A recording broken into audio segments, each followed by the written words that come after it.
আগামীকাল mega event আপনারা জানেন নদিয়ার তাহেরপুরে আগামীকাল রয়েছে প্রধানমন্ত্রী সভা। পরিবর্তন সংকল্প সভা শুরু হবে সকাল 10টায়। সকাল 10:30টায় কলকাতায় পৌঁছবেন প্রধানমন্ত্রী এবং তারপর হেলিকপ্টারে তিনি যাবেন তাহেরপুরে।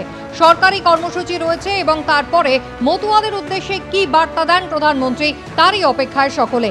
এবছর এই নিয়ে তার চতুর্থ সভা আলিপুরদুয়ার থেকে শুরু করেছিলেন এবং তারপরে দুর্গাপুর দমদমের পর এই নিয়ে নদিয়ার তাহেরপুরে আগামীকাল সভা করতে চলেছেন প্রধানমন্ত্রী। মূলত দুটি মঞ্চ থাকছে, একটি সরকারি মঞ্চ যেখানে কিছু প্রকল্পের শিলান্যাস হবে এবং উদ্বোধন রয়েছে, তারপরে বক্তব্য রাখবেন প্রধানমন্ত্রী।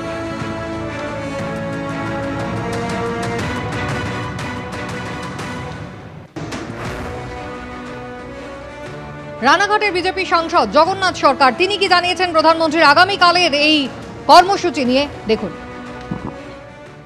তার যে প্রতিজ্ঞা 2047 পর্যন্ত টার্গেট দিয়েছেন তার আগেই তিনি পূরণ করবেন, যে ভারতবর্ষ পৃথিবীর সর্বশ্রেষ্ঠ দেশে পরিণত হবে।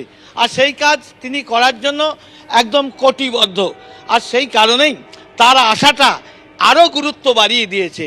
উনি এখানকার বিশেষ করে 3 দেশ থেকে যারা এখানে এসছে আর এদেশের যারা আগের থেকে আছে তারা যে ধর্মের যে বর্ণেরই হোক কারো ভোটাধিকার যাবে না, এবং ওই 3টি দেশ থেকে যারা অমুসলিম এসছে কারো ভোটাধিকার বাদ যাবে না, এটা আমার বিশ্বাস। আর সেটা নিশ্চিত করবেন বলেই মোদিজি আসছেন। মোদিজির নামে সারা ভারতবর্ষে একটা প্রবাদ চালু হয়েছে, মোদি হ্যায় তো মুমকিন হ্যায়, অর্থাৎ সমস্ত সমস্যার সমাধান মোদি করবেন। তাই আমরা আশায় বুক বেঁধে আছি। ঘটনা হচ্ছে এই এসআইআর এর মাধ্যমে এই নিয়ম নীতির মধ্যে দিয়ে লক্ষ লক্ষ মতুয়ার নাম বাদ পড়েছে, নমশূদ্রদের নাম বাদ পড়েছে, উদ্বাস্তুদের নাম বাদ পড়েছে, সামগ্রিকভাবে হিন্দুদের নাম বাদ পড়েছে। সেটা সামলাবেন কি করে? তাই ড্যামেজ কন্ট্রোলের জন্য আসছেন। আবার ফলস আশ্বাসবাণী, মিথ্যে আশ্বাসবাণী দিয়ে প্রধানমন্ত্রী চলে যাবেন, কারণ এদের কারুর অধিকার নেই নিয়মের বাইরে গিয়ে কারুর নাম নিজের মতন করে ঢুকিয়ে দেওয়ার অধিকার নেই। যা ইলেকশন কমিশনের নিয়ম নীতি মেনে যা হচ্ছে তাতে এরা চেষ্টা করেছিলেন অন্য কিছু, হয়েছে কারা না হিন্দুরাই বাদ পড়েছে। এ হচ্ছে ষড়যন্ত্র করতে গেলে নিজেদের দিকেই বোমাটা এসে পড়েছে। তাই জন্যে আজকে প্রধানমন্ত্রীকে ডেকে ড্যামেজ কন্ট্রোল করতে হচ্ছে। এবার কেন্দ্রীয় সরকারি কর্মচারীদের মাইক্রো অবজারভার হিসেবে নিয়োগ করার নির্দেশ দিল নির্বাচন কমিশন। ইআরও এবং স্পেশাল অবজারভারদের কাজে সাহায্য করবেন এই মাইক্রো অবজারভাররা। নির্বাচন কমিশন সূত্রে এমনটাই নির্দেশ দেওয়া হয়েছে। এসআইআর এর কাজে নজরদারিতে এবার কেন্দ্রীয় কর্মচারী নিয়োগের সিদ্ধান্ত নিল নির্বাচন কমিশন। এতদিন পর্যন্ত রাজ্য সরকারের কর্মচারীরা তারা কাজ করছিলেন বিএলও হিসেবে, আর এবার কেন্দ্রীয় সরকারি কর্মচারীদের মাইক্রো অবজারভার হিসেবে নিয়োগের নির্দেশ দিল নির্বাচন কমিশন। কথা বলবো, আমাদের প্রতিনিধি রুমা পাল রয়েছেন আমাদের সঙ্গে। রুমা, ঠিক কিভাবে কবে থেকে কাজ করবেন এই কেন্দ্রীয় সরকারি কর্মচারীরা, কিভাবেই বা এদেরকে নিয়োগ করা হবে, কি বল নির্বাচন কমিশন সূত্রে কি খবর? দেখো, জানিয়ে রাখি যখন হিয়ারিং পর্ব শুরু হবে সেই সময় কিন্তু এই মাইক্রো অবজারভাররা নজরদারি করবেন, অর্থাৎ হিয়ারিং পর্বতে তারা থাকবেন এবং তারা কিভাবে হিয়ারিং হচ্ছে, কোন ডকুমেন্ট দেওয়া হচ্ছে এবং সেক্ষেত্রে ডকুমেন্ট খতিয়ে দেখবেন। ইআরও এবং স্পেশাল রোল অবজারভার যিনি রয়েছেন তার সাহায্যে তারা থাকবেন। 2500 থেকে প্রায় 3000 মাইক্রো অবজারভার তারা প্রত্যেকেই কেন্দ্রীয় সরকারি কর্মচারী হবেন এবং সেক্ষেত্রে আজকেই কিন্তু মুখ্য নির্বাচনী আধিকারিক ইসিআই এর সঙ্গে ভিডিও কনফারেন্স করেছেন। সেই বিষয়ে অবশ্যই ইতিমধ্যেই নির্দেশিকা জারি হয়েছে এবং মাইক্রো অবজারভাররা তারা আসছেন। অর্থাৎ বোঝা যাচ্ছে যে এই পরিপ্রেক্ষিতে জানিয়ে রাখি, যখন কমিশন বলেছিল যে দেখো 16 ডিসেম্বর খসড়া ভোটার তালিকা প্রকাশ পেয়েছে এবং সেক্ষেত্রে কবে থেকে নোটিশ জারি হবে সেটা জানানো হয়েছিল, যেমন কালকে বলেছিল, আজকে বলেছে আজকে যাবে, সেক্ষেত্রে কিন্তু একটু ডিলে হচ্ছে। অন্যদিকে দেখা যাচ্ছে যে হিয়ারিং পর্ব কিন্তু ঠিক এক্সাক্ট কবে থেকে শুরু হবে, কারণ যখন নোটিশ যাবে তার 7 দিন পর থেকে হিয়ারিং পর্ব শুরু হবে। সেক্ষেত্রে এই হিয়ারিং পর্বে কিন্তু মাইক্রো অবজারভাররা থাকবেন এবং তাও কেন্দ্রীয় সরকারি কর্মচারী। এক্ষেত্রে এটা খুব উল্লেখযোগ্য এবং তাৎপর্যপূর্ণ যে অন্যান্যরা তো থাকছেই, অর্থাৎ এখানকার যারা অফিসার তারা তো থাকছেনই, সেক্ষেত্রে কিন্তু কেন্দ্রীয় সরকারি কর্মচারীদেরও হিয়ারিং পর্বে রাখা হচ্ছে।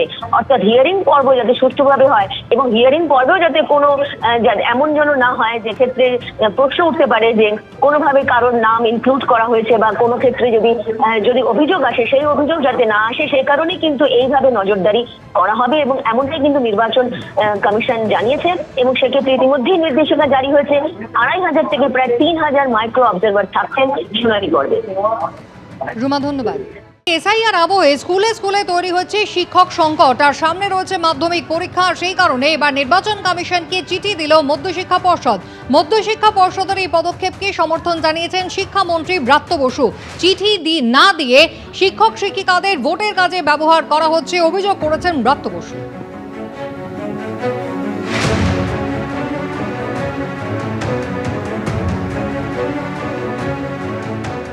পর্ষদ তো ঠিক কাজই করেছে। পর্ষদের চিঠির মূল কথা হচ্ছে যে আপনি আমাদের মাধ্যমিক পরীক্ষার সামনে যখন বিএলওদের ডাকা হয়েছিল, শিক্ষা দপ্তরের কাছে কোনো ইন্টিমেশন ছিল না, পর্ষদের কাছে কোনো ইন্টিমেশন ছিল না। তো পর্ষদ এই আশঙ্কা প্রকাশ করছে যে সামনে মাধ্যমিক পরীক্ষা, এইভাবে যদি শিক্ষকদের আবার আপনারা তুলে নেন তাহলে পরীক্ষাটা নেব কিভাবে। এটা নির্বাচন কমিশন একটা স্ট্যাটিউটারি বডি হয়ে আর সরকারি দপ্তরকে তারা একটা ইন্টিমেট করতে বা চিঠি লিখতে যে কি অসুবিধে, এটা আমি বুঝতে পারছি না। এটার মধ্যে এক ধরনের কুক্ষিগত করার মানসিকতা, রাজ্য সরকারকে এড়িয়ে চলার প্রবণতা, আর পুরোটাই যেন একটা তানাশাহি, এই ধরনের একটা মানসিকতা প্রতিফলন করছে এই ধরনের আচরণে। আমি পর্ষদকে সমর্থন করছি। না, পরীক্ষা ব্যবস্থায় যাতে সমস্যা না হয় এইটা আমারও একজন অভিভাবক হিসেবে, বাংলার একজন ছাত্রের অভিভাবক হিসেবে আমারও আবেদন যে সেদিকটা যাতে নির্বাচন কমিশন নজর দেন। কিন্তু কারা চিঠি লিখছেন তারা কখনো শিক্ষা দপ্তরকে একটা চিঠি লিখেছেন যে বছরকে বছর প্রত্যেক বছর 2 লাখ 3 লাখ করে মাধ্যমিক পরীক্ষার্থী কমে যাচ্ছে কেন? তারা কখনো চিঠি লেখেননি। আমি প্রশ্ন করি এই মাধ্যমিক এবং উচ্চ মাধ্যমিক কমিশন যারা সমস্ত আছে তাদের কাছে যে আপনারা বলুন তো পর্ষদের কাছে যে উচ্চ মাধ্যমিকের পর 3 মাস 4 মাস বাদে ভর্তি হয়েছে, 1 মাসের ক্লাস হয়েছে, 1 মাস বা 1.5 মাসে ক্লাস হয়ে তাকে একটা সেমিস্টার দিতে হবে, 6 মাসের সেমিস্টার, কি করে কোর্স কমপ্লিট করবে? একটা চিঠি লিখেছে। এগুলো রাজনৈতিক। এবার শোনাবো এই প্রসঙ্গে মুখ্য নির্বাচনী আধিকারিক তিনি কি জানিয়েছেন। সেন্ট্রাল ফোর্স কবে আসছে এটা আমি কি জানি? আচ্ছা, এটা আমার কাছে শিক্ষা দপ্তর বলছে বা ব্রাত্য বসু বলছে যে বিএলও নিয়োগ হচ্ছে কিন্তু কমিশন জানাচ্ছে না। বিএলও নিয়োগ তো ইআরও থেকে হচ্ছে, ইআরও করছে ডিও অ্যাপ্রুভাল নিয়ে পরে। সেটা শিক্ষা দপ্তরকে জানানো হচ্ছে তো যে তাদের দরকার ইনফরমেশন আছে। হ্যাঁ, মাইক্রো অবজারভার আসছে তো? মাইক্রো অবজারভার তো আসবে, আজকে অর্ডার হয়েছে, দেখা যাক। এবিপি আনন্দ, এগিয়ে থাকে, এগিয়ে রাখে।